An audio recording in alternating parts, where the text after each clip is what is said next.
And now I'd like to welcome Rick Patterson, who is the Executive Director of the Shooting Arms and Ammunition Manufacturers Association and a fellow board member with the World Forum on Shooting Sports Activities.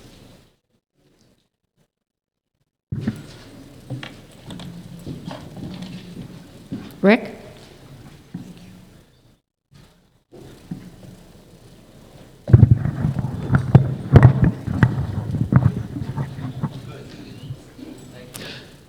Good morning, ladies and gentlemen, patriots. It is truly an honor and a privilege to be among so many who have done so much to promote and protect individual liberty and freedom, or as the left knows us, terrorists.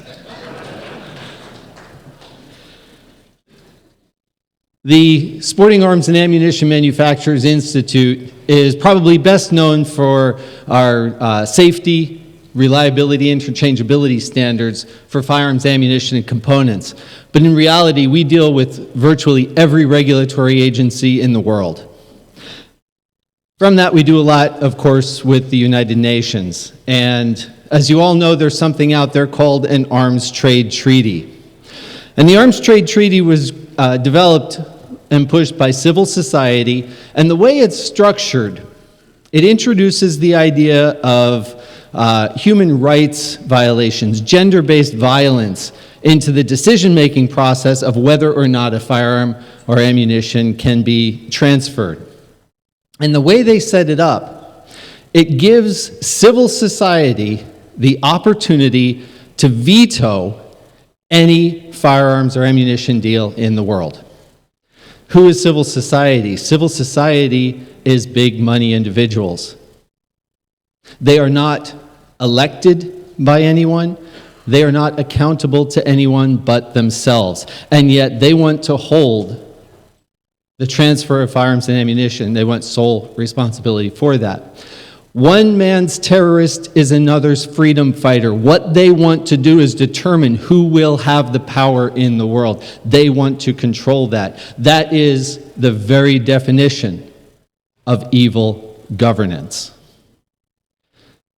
At the same time, you have what I can only look at and call the militarization of the corporate world. You look at what corporations are getting involved with, it has nothing to do with their products anymore. It has to do with wealthy CEOs looking to exert power and influence beyond their company. We have 145 CEOs from what was portrayed as the major companies, the major corporations. And so I'm thinking to myself, and they listed the 5 or 6 names, Levi's, Dick's, Uber, you know the names. And that's all they've listed. Good luck finding the list of the actual full 145 signatories. I tracked it down. I didn't recognize any of those names. I thought we were going to be dealing with, the top companies, Fortune 500 companies, companies with more than 1,000 employees. There's roughly 8,000 corporations with more than 1,000 employees. Even by that criteria, 145 is a pretty small number. I did some research into some of those companies. These are little, small companies, 1, 2, 5 employees. There are 18,203,000 corporations in America alone. 145 signed a piece of paper supporting gun control. That is not the widespread support for gun control that it was portrayed. But it does represent what we see as the elites trying to maintain control without election, without a democratic process. And I have to define elites, by the way, because it has nothing to do with how much money you have. There are a lot of people with a lot of money that put a lot of support for individual rights and freedoms. The elites that I refer to are the people who have money, who think they have all the answers. They think they should be controlling what you and I do. That's the elites. we deal with a lot of issues, on both the gun control side as well as the animal rights side. And what we're dealing with in Europe with the banning of lead ammunition, all of that. When you boil those issues down, there's commonalities with the approach of the left. And the biggest thing that I see fits into several categories. Number one, these far-left activists, they have a need to control. That's fundamental to what they're trying to accomplish. They're angry. We scare them. We can take care of ourselves. We can protect ourselves. We can provide food for ourselves. We are self-supporting. We do not need the systems, the institutions that they're comfortable with. This whole issue really boils down to whether you trust individuals or do you trust institutions. They want us codependent on their institutions. As long as we have firearms, we aren't.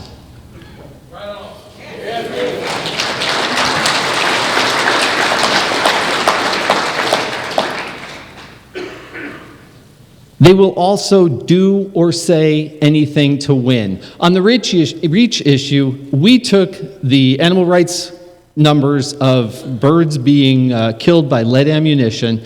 We extrapolated that out using population modeling to show that while there are individuals within a species that do die from lead poisoning, and that's a serious issue, it is not affecting populations.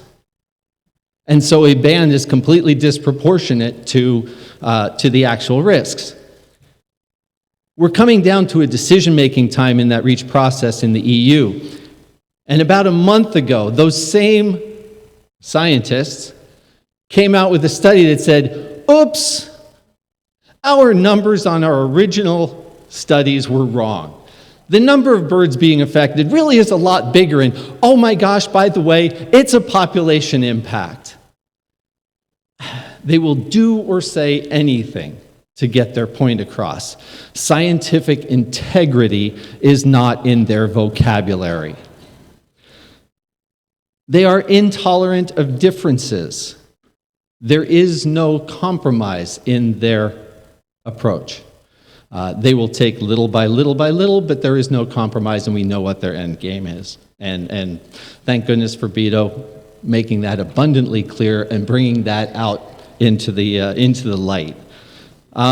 They don't accept responsibility for their own actions. How many of the mass murders that involve firearms happen in gun-free zones that they created? They won't take credit for that. They won't take responsibility for that. They obviously have feelings of superiority. They have all the answers. We just have to, be the minions and obey. And they blame their target. They blame us, law-abiding citizens, for the problems created by murderers, by the problems created by well-intentioned but very, very poorly executed and wrong gun control legislation. If you take those factors, enter them into a Google search, you know what comes up? Bullying.